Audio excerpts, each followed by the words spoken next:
Hello everyone, welcome back to Made Janae Beauty, inspiring inner and outer beauty. So today I have a very personal video, but I decided to do this because recently I actually recorded a car vlog about millennials surviving in California. So if you guys are trying to make it out here in California, definitely go ahead and check that video out. I'm going to leave a link somewhere around here so that way you guys can check that out. The reason why I am bringing that up is because one of my gorgeous friends, Zayda, she actually left a comment and she wanted to know what my work experience is. So, you know, if you guys are interested on knowing of what I have been doing these past few years with work, definitely go ahead and stay tuned, and definitely go ahead and check her channel out as well, because she has her own YouTube channel and she has her own blog, and she's the sweetest thing ever. She's a Latina like me, and she talks a lot about life experiences as well. She talks a lot about fashion, and I just really love her vibe. So if you guys, you know, want to check her out, definitely do so. And let me just say, this is not a collaboration. I just really like her stuff. If you guys are interested in my work experience, definitely stay tuned, because we're gonna get real right now and we're gonna get really deep and personal. Hey, one more night. Don't you know that my love is true? I just want to tell you guys that I have been working ever since I was 15, 16 years old, okay? And it's been like that non-stop. And so I've been working since a very young age. I've always, you know, worked in like the retail world, customer service world, but I'm not going to mention all of those jobs before because I feel like it's not really relevant to my journey.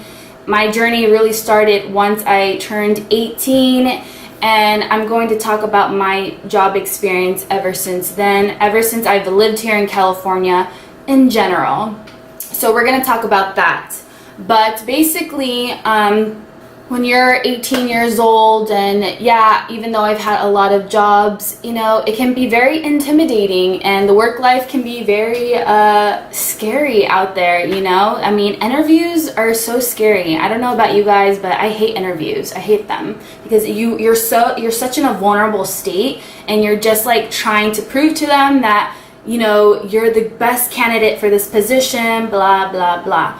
I actually got into the fashion merchandising world. So if you guys don't know what that is, it's basically like a job where you do all the branding, the marketing, you do mannequins, you work with color stories, you work with 3-point sales, customer service.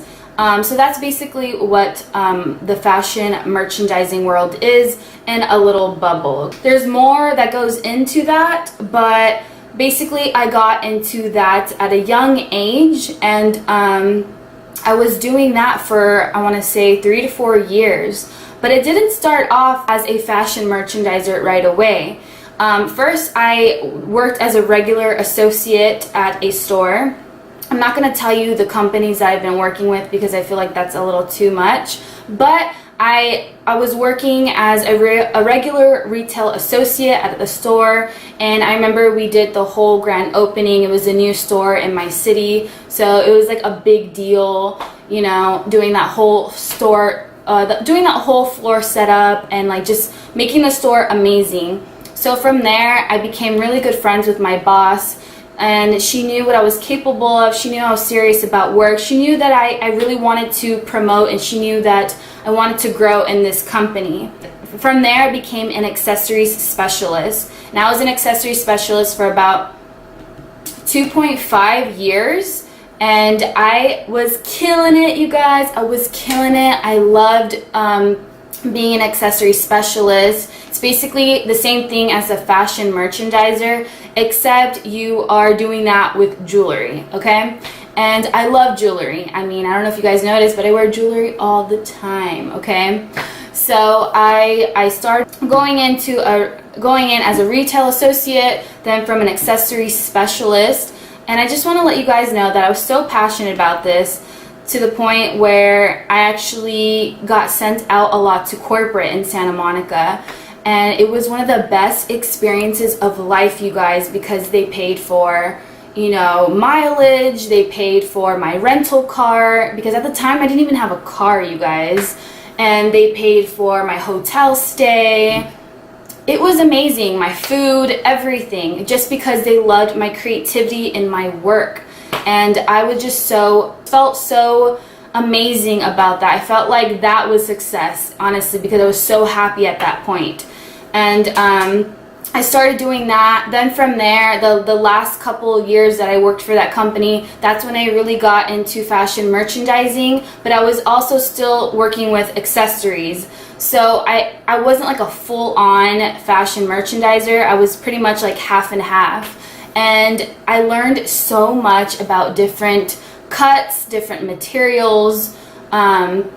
I learned so much of what actually goes into a store. So I don't know if you guys noticed, but when you go into an actual fashion store, you'll see, you'll see a mannequin, but then you'll see a fixture right behind it, and you'll see how aligned and organized it is. Usually you'll see all that in the morning, because during the day it gets messed up with all of these, during the day it gets messed up by customers and all that. But if you go in the morning, you'll notice that these fixtures are aligned so beautifully, and you have your tops, you have your bottoms, you have your layering piece. It's all about layering, you guys. You have your accessories right next to it. And so it makes a customer want to buy it, because first they see it on the mannequin, second they see it so aligned perfectly on the fixture, and they see how well these outfits go together. So it was honestly a dream job for me. I really, really loved it.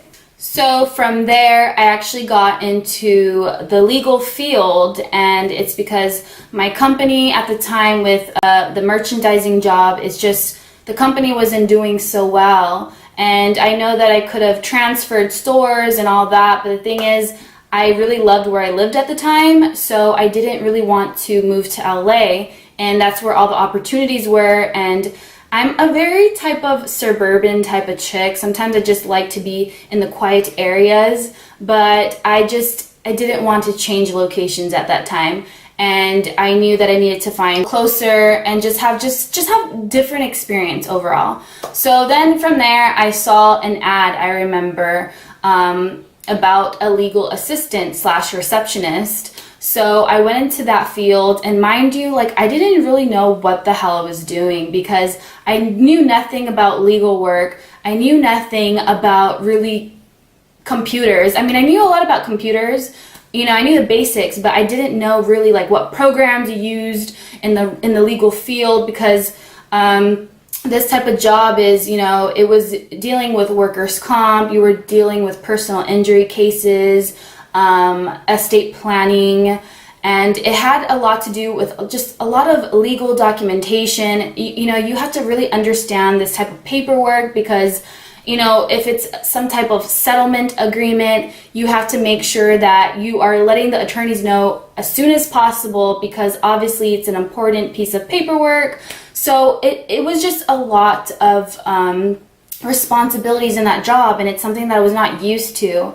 And let me tell you, you guys do not know stress once you have worked at a legal office, okay? That is like the most stress I've ever had in my life, but at the same time, it was very rewarding, because I learned how to cope with it. I learned how to be faster in my everyday life. I learned how to talk better with people. I swear, I felt like I was a psychologist at the same time, because I was dealing with a lot of these clients, and they would express themselves to me on an emotional level. So I really felt like I knew how to communicate with people, and I felt like that really helped, because I felt like my customer service background helped with that, because I really knew how to handle like crazy customers at that time. But it was like a brand new start for me, and it was very intimidating, because you're talking with doctors, you're talking with these highly professional people, and you have to meet certain deadlines and all that. So I was working there for about 3 years, and honestly, I absolutely loved it. I loved the staff. I loved what I did.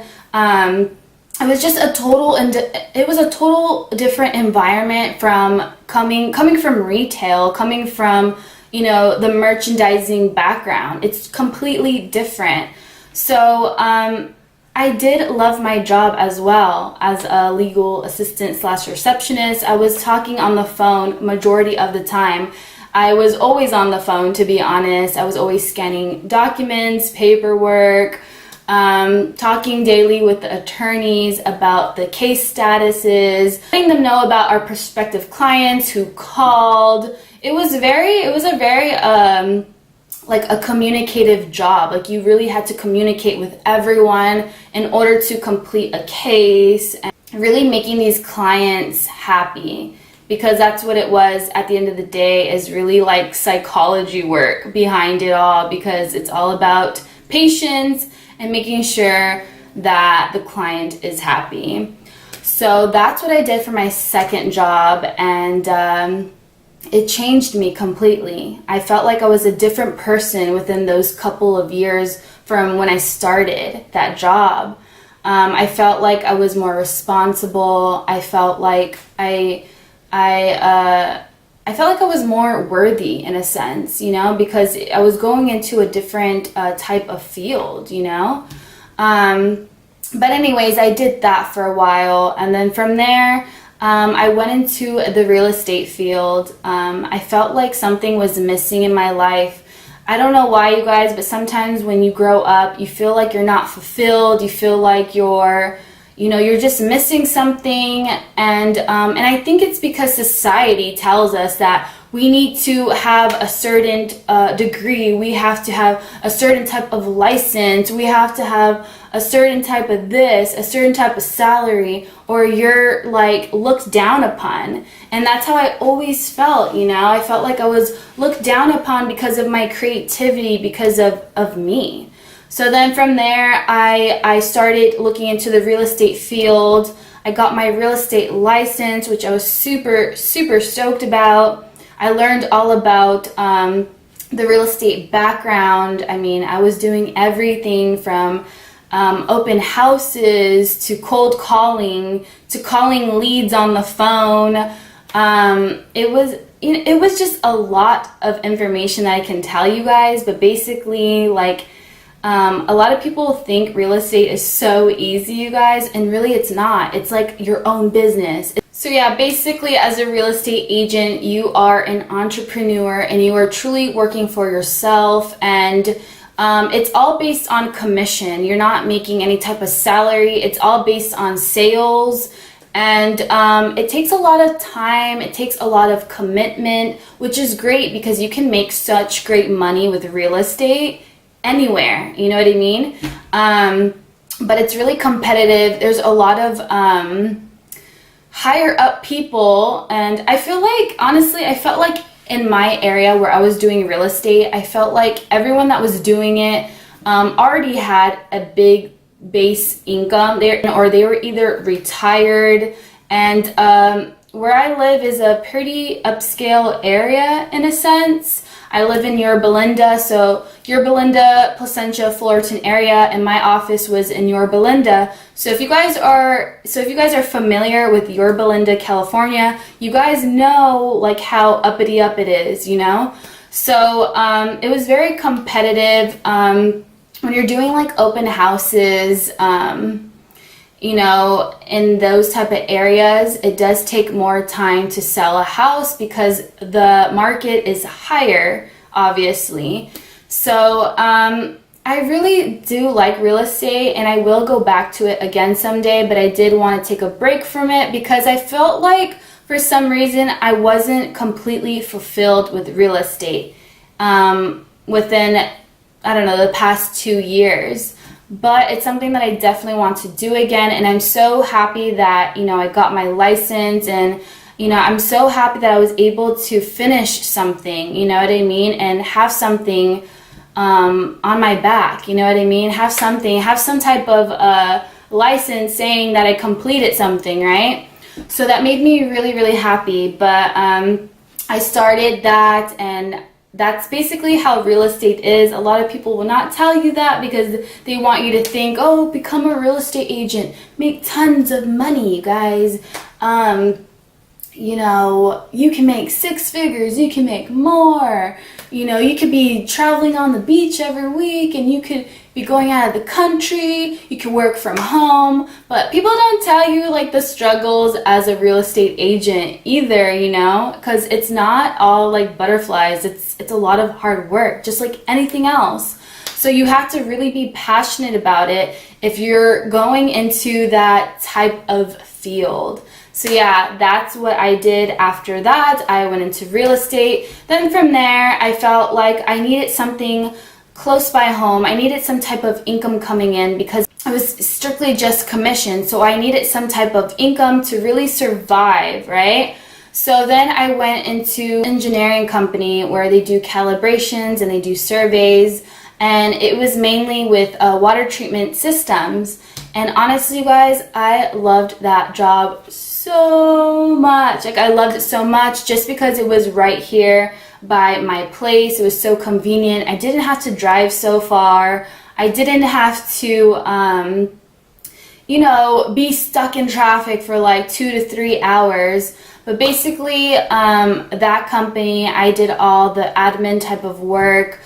We dealt a lot with ISO 17025. It's a certain accreditation.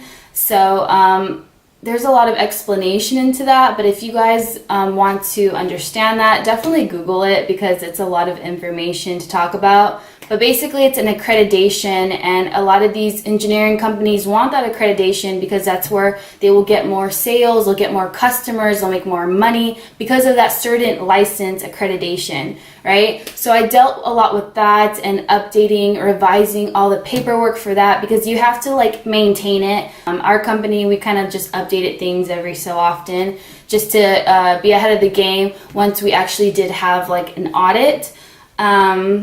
And yeah, I actually did go through that audit, which is so much tension, you guys. It's like they're, it's like an audit. They're seeing if you guys are doing the right procedures, if you guys are doing things the right way in the laboratory. So it was a lot of responsibility at the same time. And of course, doing all the admin work, like I said, all the certifications for the customers, and also selling certain parts to the customers as well, because they would buy a lot from our company, just like different tools, different pH balance, pH papers, pH sheets. It was really, really interesting because I never really thought I would get into that field. And it's really funny because my father is actually in that field. And when I told him I got that job, he was just like, what? Like, how? Like, what? Like, he was just so confused because I'm not really that type of person. Like, I'm more of a creative person, you guys. Even though I love office work a lot, I'm more like hands-on. I'm very like outspoken. That's my personality, but I love office work. So when I got this job, I was super stoked, you guys, because one, I love office work. I love, waking up early in the mornings, having my coffee, wearing my business outfits, and just doing my work, getting it done, and coming back home at a decent hour. I had such a great schedule as well. But basically, I have always been in the creative field, customer service or office type of field, and I love it. I loved every job that I've ever had because I learned so much from each and every job. So that is my work experience, you guys. And if you guys are familiar with any of these jobs, let me know. I would love to hear about your guys' careers or what you guys are trying to do at the moment, or if you guys are having a career change, or if you guys are having a midlife crisis, or if you guys are having a quarter life crisis. Like, let a girl know, because I feel like we all go through like these waves, we can be very happy in a job, and then sometimes we can be very unhappy, and then we change careers. And I feel like us as humans, like, it's normal to change jobs, it's just absolutely normal. But then you have those people that have stayed in companies for like over 20 years, and they're completely happy as well. So it's like, you just never know. Life is completely a journey, you guys. So it's so interesting, but I am super thankful for every job I've ever had because I've learned so much with every job, and now I feel like I have so much to offer once I go into a new company. And I'm really excited for my new journey because I'm excited to see where life takes me. Also, for like the side hustle, I've actually been doing videos for other companies as well. So actually, aside from all the work experience I've had so far, right now I'm actually doing a lot of videos for companies as well, like different companies, fashion companies, skincare companies. So it's been so great. So even doing YouTube, I've also had paid opportunities, which is great, just for other channels. So honestly, you guys, you can do anything you put your mind to. You just gotta do it. You gotta put in the work, you gotta put in the time, put in the hustle, you gotta do it. So yeah, I hope you guys enjoyed this video. Thank you so much for hearing me out. This is very personal for me, so I was contemplating whether to do this or not, but yeah, I just wanted to share. But yeah, thank you again for watching. Thank you, Zayda, for your question. If you guys have any other questions for me about work, about life, about fashion, whatever it is, shoot me a comment down below and let me know what type of videos you guys want to see. But yeah, don't forget to subscribe to my channel. Give this video a big thumbs up if you guys liked it. And I'll see you guys in my next video. Thank you again for watching. I love you guys. Mwah. Mwah.